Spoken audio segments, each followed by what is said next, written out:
My BF found out I still wear diapers. That's the day that my life got turned upside down. Let me explain so that you don't get the wrong idea. There's nothing physically wrong with me. I wear diapers because I'm terrified of losing control of my bladder in public. It happened once when I was about 12. And ever since then, I've worn them. It was a secret that only my parents knew about, up until the day my boyfriend showed up at my house for a surprise visit. As soon as he found out, he left my room. As the door closed behind him, I was sure it was over. I was really upset. I really liked this guy. He was friendly, and even my parents liked him. He wasn't like all the other testosterone-infused boys. I sat on my bed and dropped my head. I started beating myself up, wondering how different things would have been if I had just cleaned up my room. Why did he even show up unannounced? But before I could get too deep into my thoughts, my bedroom door opened again. It was my boyfriend. I couldn't believe it. I asked him to give me a chance to explain, but he didn't want to hear it. In fact, he started laughing. He told me that he had known the entire time we had been dating. I asked him how he knew, but he told me that it didn't matter. He liked me and that's all that counted. We all have secrets, he said. When I asked him what his secret was, he didn't want to tell me. All he said was, knowing your secret was one of the reasons I started dating you. I should have seen this as a red flag at the time. I should have known there was more to this guy, but I was just so relieved that he didn't break up with me that I didn't even think about what he was saying. I was still curious though. I asked him how long he had known. I noticed when I sat behind you in geography last year, he said, and then he did something that sent chills down my spine. He got excited. He told me about how he knew then that he could take care of me. What he said was so wrong that I didn't know how to handle it. I asked him to leave. I needed time to think about all of this. Reluctantly, he went. A day later, I received a package at my front door. It was a box of diapers from my boyfriend with a note saying, "I love you. Let me take care of you." I've felt pressure in a relationship before, but this was different. It made me feel like I had no control. Who was this guy? And honestly, what was wrong with him? That's when it hit me.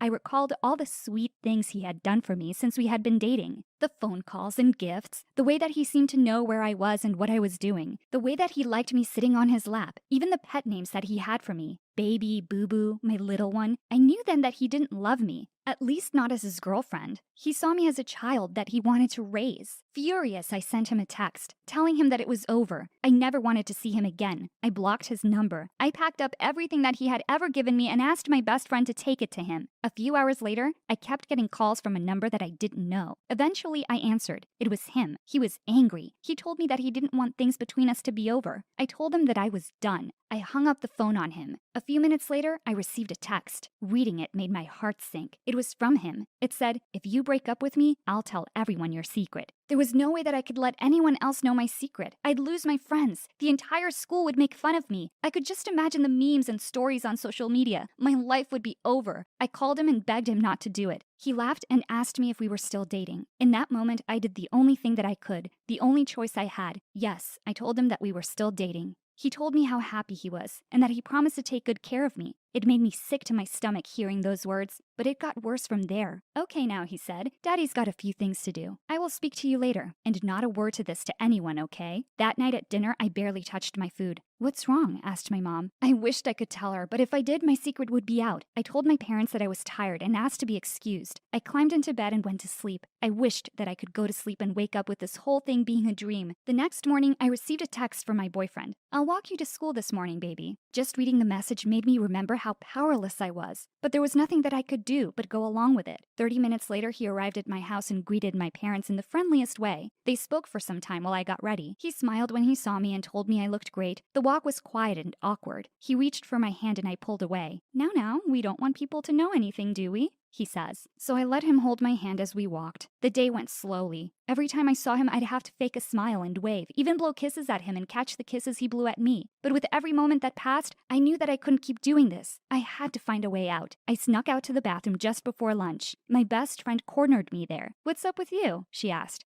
As much as I wanted to tell her, I couldn't. I knew she would confront my boyfriend and then he would tell everyone my secret. So I did the only thing I could think of in that moment. I yelled at her and told her to leave me alone, but she kept pushing me for an answer. My emotions got the better of me and I said something that I'd later regret. "What's wrong is that you're being too clingy," I said. It was a lie and it hurts me to say it, but it was the only way. I stormed out of the bathroom, leaving her there. A week went by this way and then another. A month later, I hardly recognized myself in the mirror. I was tired, I had lost weight, I didn't laugh anymore. My life was this cycle of getting up and doing whatever my boyfriend wanted to do. I wasn't allowed to have friends anymore. He had access to my phone and went through it every day. Worst of all, I needed to send him messages every day telling him how much I needed him and how grateful I was that he looked after me. It was almost 2 months later when I'd finally had enough. I sent him a text asking him to let me go. He messaged me back with a photoshopped picture of me in a diaper. It was clear that he wasn't going to change his mind. As I lay in bed, I imagined my future. I pictured every day going through the same thing until I had nothing left, years and years of being his personal slave. Imagining this future made me angry and gave me enough energy to break this mood that I'd been in. I finally felt like my old self again. I needed to find a solution. There had to be some way out of this. And then I remembered what he had said to me when he found out that I wore diapers. We all have secrets. For the first time in over 2 months, I was excited.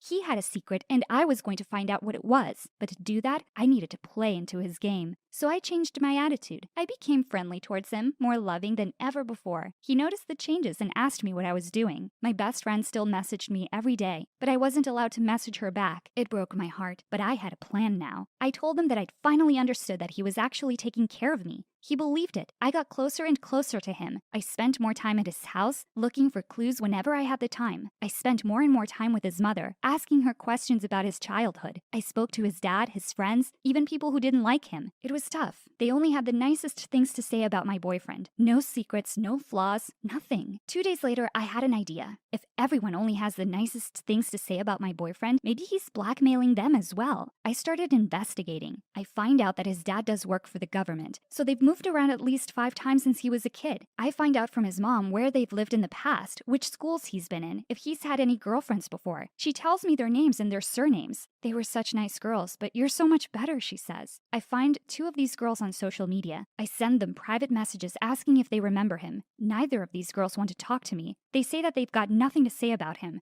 Only that he's a nice guy and that he took care of them. Reading these messages, I know that he's coached them on what to say in case anyone asked. I become irritated. How can someone do this? I reply back to these 2 girls telling them what's happened to me. It doesn't take long for them to open up to me. Then they tell me that he's also blackmailing them. He found out one of their secrets and he held it against them. He still messages them every month, reminding these girls that he has dirt on them. I'm relieved and excited. We've got him now. We can take him down. I ask the girls to help me. Together we can make sure that he's punished for what he's doing. But they don't want to help me. He's part of their past now, and they want to keep it that way. They stop replying to my messages. I'm back to square one. I feel that same despair creeping up on me until I think about all the other girls that he's manipulated, and all the future girls that he'll do the same thing to. I decide then that I can't let him do this for another minute. If no one else wants to help me, then I'm going to make sure that I finish this myself. I know now that I'm dealing with a menace to all girls. If I don't deal with him, no one will. I feel angry, but this anger is inspiring me to think differently. If he wants to play this game, so do I. I set up a camera in my room filming our conversations. I invite my boyfriend over and get him to reveal that he's blackmailing me. He's so arrogant by now that he says it all. He tells me that he loves playing this game with me. He loves controlling me. He's never been a guy that likes sports, but this for him is his favorite game. He laughs as he tells me how long he's been planning this and what he has planned next for me. When he leaves, I review the recording. I've got him now. There's no way that he can deny what he's saying. I make backup copies of this recording. Then I send him a copy along with a simple message. This ends today, or I'm going to send this to your parents, your friends, and the school principal. He's furious with me. On the phone, he screams at me. How dare you do this to me? Have you no shame? My response is simple. This relationship is over. Say it. He's quiet for a long time. I can feel his rage building, but eventually he says it. It's over. I hang up and feel the weight of the world has slipped off my shoulders. I'm free again, finally! I'm free again. The next month at school was blissful. I patched things up with my best friend, not going into details. I told her that I was in a bad place. After a few days, she finally forgave me. I started spending time with other people again. I joined the soccer team and started hanging out at the mall. And best of all, at night, I started sleeping again. Life was great, but I should have known that he wouldn't give up that easily. His silent rage had been building up.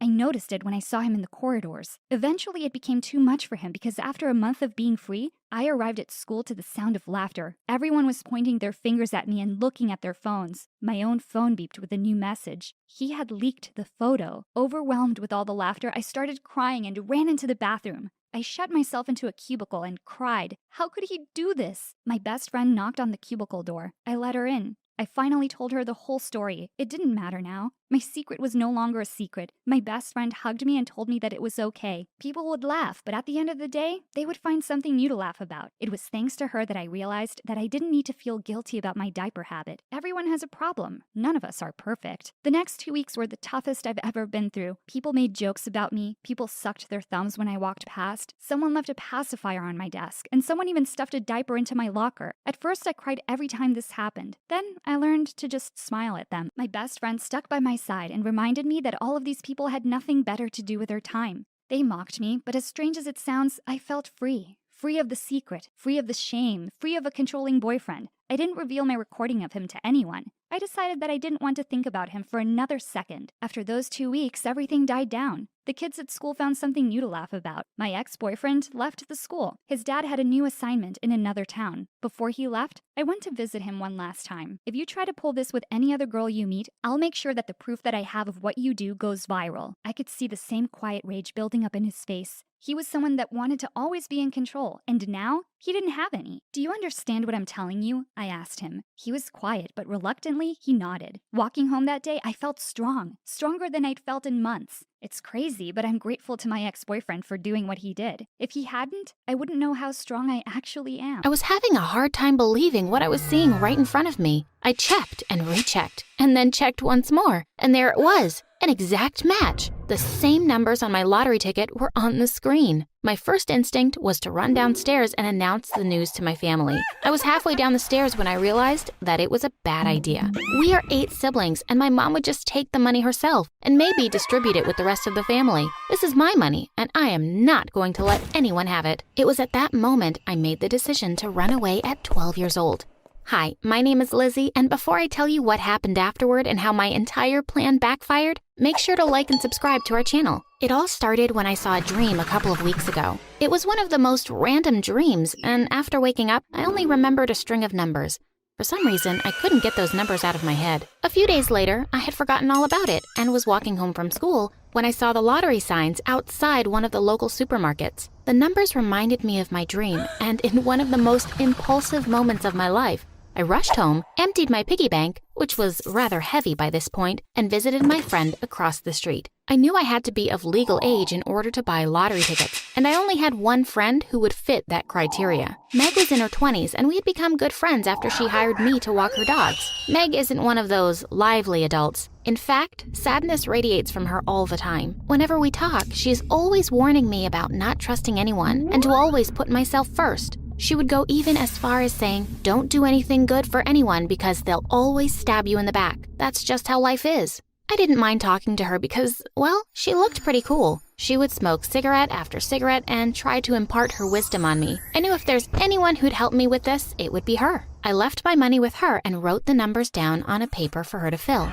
For the next couple of days, I caught myself daydreaming in school. It didn't help matters that summer vacations were almost here and my friends couldn't stop talking about all the places they were planning to visit. Unfortunately, we won't be going anywhere this summer since my mom's leaves were denied and she was needed at work. She promised me that she would take us to Universal Studios, and then she broke that promise, and I couldn't help but feel angry because of it. After school, I rushed home and looked up the site where I could check the winning numbers, and there it was, right at the top. I was having a hard time believing what I was seeing right in front of me. I checked and rechecked, and then checked once more, and there it was, an exact match. The same numbers on my lottery ticket were on the screen. My first instinct was to run downstairs and announce the news to my family. I was halfway down the stairs when I realized that it was a bad idea. We are 8 siblings, and my mom would just take the money herself and maybe distribute it with the rest of the family. This is my money, and I am not going to let anyone have it. As I made my decision to run away from home, my mom called us downstairs. "Dinner's ready, kids. Come to the kitchen." Mom's voice carried throughout the house.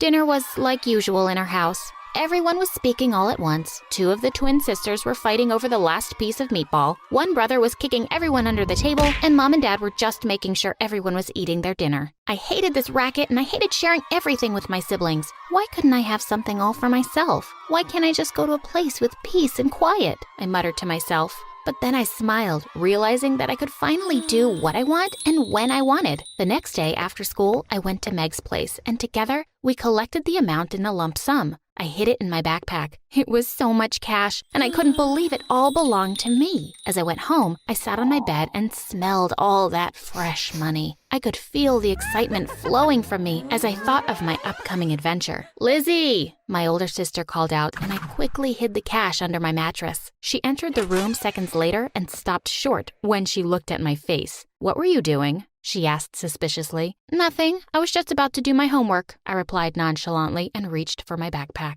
That night, I went to Meg's and asked her to book me a flight to Orlando, Florida. It's where Universal Studios is, and I decided that I was going to go alone. I felt my spirits lifting even more as Meg gave me an encouraging smile. "You're a smart girl, Lizzie. I wish I had your courage and luck when I was your age. Remember, everyone is greedy," she said. When she booked the flight, I paid her in cash. Imagine my surprise when Meg asked me for more. "I am helping you out with everything. You need to give me some portion of that money," she said. "That's not fair," I replied angrily. "Oh, really? Do you want me to tell your parents what you've been up to lately?" She threatened me right back. I was shocked and angry, but I had no choice, so I reluctantly gave her more. My flight was at 6 in the morning, so I quietly packed all my stuff at night and hid my bags in the shed outside the house. At 3 a.m., I got ready and I was sneaking out of my house when I heard my older sister. "Lizzie, are you out of your mind? Where are you going?" she asked, confusion all over her face. As she walked towards me, I panicked and picked up a vase on my window and hurled it at her head. I just wanted her to back off, but it ended up hitting her in the head and she dropped like a stone. I jumped towards her, wanting to make sure she was all right, but realizing that this was also my only chance to escape. After taking a final glance at my sister collapsed on the floor, I turned around and fled. I finally breathed a sigh of relief when I got on the bus. However, my relief was short-lived when a few stops later, a cop climbed aboard the bus and decided to take the empty seat next to me. Instantly, I grew rigid with worry. If the cop were to become suspicious, all my planning would go down the drain. "Where are you off to, young lady?" the cop asked good-naturedly. I am heading to my aunt's house for the weekend," I replied. "That's great." The cop smiled, but I noticed him taking in all my bags. I gulped nervously as the cop opened his mouth to say something else, and just then the bus stopped. I realized it was my stop. As I stood up to leave, the friendly cop waved at me. "Stay safe, young lady," he advised with a smile. I waved back and got off the bus and headed towards the airport. I was mesmerized by the glamour and happening city, so unlike my boring hometown. The first thing I did was book a room in a rundown motel. It was disgusting and shady, but they didn't ask me where my parents were, so it all worked out. I stashed all my bags, hid the money under a loose floorboard, and headed to my first destination, Disneyland. Excitement and adrenaline filled me as I joined the ticket line at the entrance. Sadly, they didn't let me enter and told me that I needed to be accompanied by someone 14 years of age or older. Disappointed, I turned away from the gates and strolled the city without any real destination in mind when I spotted a nice little restaurant. Thankfully, no one questioned me there, and for the first time, I ordered every single thing I wanted on the menu. By the time I was done eating, I couldn't even move. With much struggle, I walked back to my motel and noticed a group of older kids hanging around. They must have been around 17 or 18. They all seemed to be having such a good time, and I couldn't even enter Disneyland. How was I ever going to get into Universal Studios? As I was just standing there, feeling sorry for myself, one of the girls caught my eye. "Come here, girl," she called out, and everyone turned to me. At first, I hesitated a little, but then I took in their friendly faces and decided to join them. "Hi, I'm Lizzie," I introduced myself. "Hey, Lizzie, who are you here with?" one of the boys asked me. For some reason, I knew these guys wouldn't report me, so I decided to tell the truth. "No one. I flew here alone from Georgia," I said with a shrug. "Really?" one of them exclaimed in surprise. "That's actually pretty cool. How old are you?" the first girl asked me. "I am 12. I replied shyly. "That's impressive. You have to be the coolest 12-year-old I ever met. On a vacation all by yourself?" the girl exclaimed with a pat on my back. "For sure. What did you see in Orlando so far?" the boy asked. "Well, I wanted to go to Disneyland, but they wouldn't let me in alone since I am a minor and all," I answered. "That's nothing to worry about. We'll help get you in," the girl offered. "Really?" I asked in surprise. "Sure. What are friends for?" the girl assured me with a smile. True to their words, the next day, we all headed to Disneyland and I had the best time of my life there. I couldn't help but notice all the families there, and for some some strange reason, it made me miss my own family and my little brothers and sisters. They would have loved to be here. Shaking off the sadness, I decided to thank my new friends with a treat. I took them all to the same restaurant I went to yesterday. Lizzie, you are the best. You have to come with us to this party tomorrow, one of my friends said. I have never been to a party before, I told her honestly. All the more reason to join us. Come on, you can't say no, she insisted, and eventually I agreed. The next day, I went to the party and drank for the first time. At another party, I tried smoking for the first time. That night, we even broke into a house, and I almost got myself arrested. It was scary and exciting all at the same time. I finally felt like a grown-up who could finally do whatever they pleased. I could buy whatever I wanted and hang around with cool friends that love to party and enjoy life. I made sure to repay my new friends whenever I could by offering to pay for things like cigarettes, cab rides, and other small expenses. By the end of the week, we were all exhausted from partying and sightseeing, so we decided to hang around at the motel. Someone had bought drinks, and one of them handed me a glass. As I was drinking and listening to everyone around me talk, I felt this strange, fuzzy feeling, like I was here, but not here. The next moment, the world around me begins to spin, then blur, and finally goes all black. When I finally gain consciousness, I find myself tied to the chair in my motel room. Instantly, I panic, but then I see my friends around me and calm down. What happened, guys? Untie me, will you? I asked them. When none of them moved, I looked up at them in confusion. Of course, we'll untie you, Lizzie. But first, you need to tell us where you're hiding all your money, the girl said. It took me a moment to get over the shock and deal with the situation at hand. I don't know what you guys are talking about, I replied, but they were not listening to me. Two of them were searching the bathroom and the rest of them were going through my bags, my clothes, and anything else they could get their hands on. Tell us where it is and we'll be out of here, the girl said. I stayed quiet but made the mistake of glancing at the floor where my money was hidden, and she instantly noticed that quick glance. Look here, she told the others, and I watched in horror as they lifted up the loose floorboard and grabbed my cash. They high-fived and celebrated before turning to me.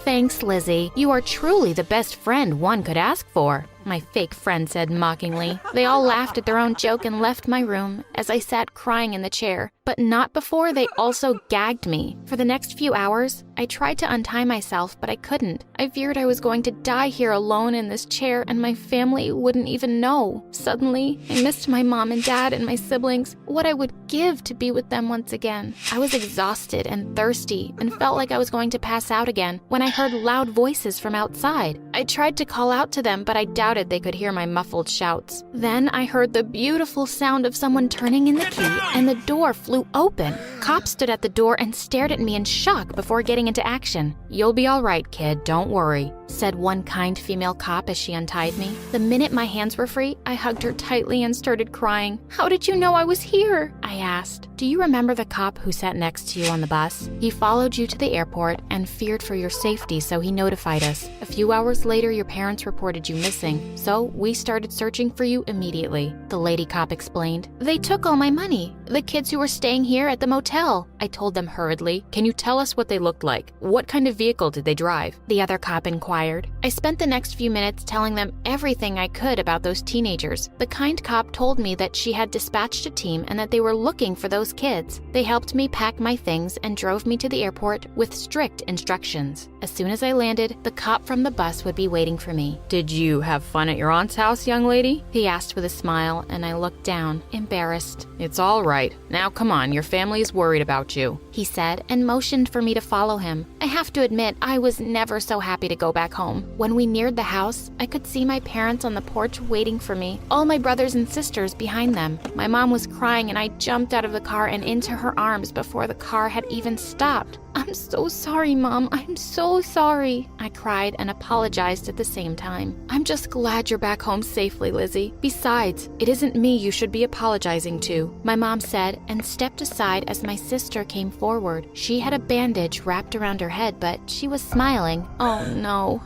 I gasped as a stab of guilt shot through my body. Don't worry, Lizzie. I have already claimed a percentage from your lottery money for this headache, she teased. Honestly, you could have had it all, but sadly, all of it's gone now, I told them sadly. No, it isn't. The good cops were able to track down your friends and get your money back. They are facing charges, by the way, my dad said with a wink. Does that mean we got all the money back? I asked in surprise. Yes, and guess where we're going, Lizzie? My 5-year-old sister asked as she jumped up and down in excitement. Where? I humored her. To Disneyland, she shouted, and I couldn't help but smile at her enthusiasm. As we all went inside the house, I looked back and saw Meg across the street shaking her head at me as if disappointed. For the first time since I had met her, she didn't look so cool anymore. She just looked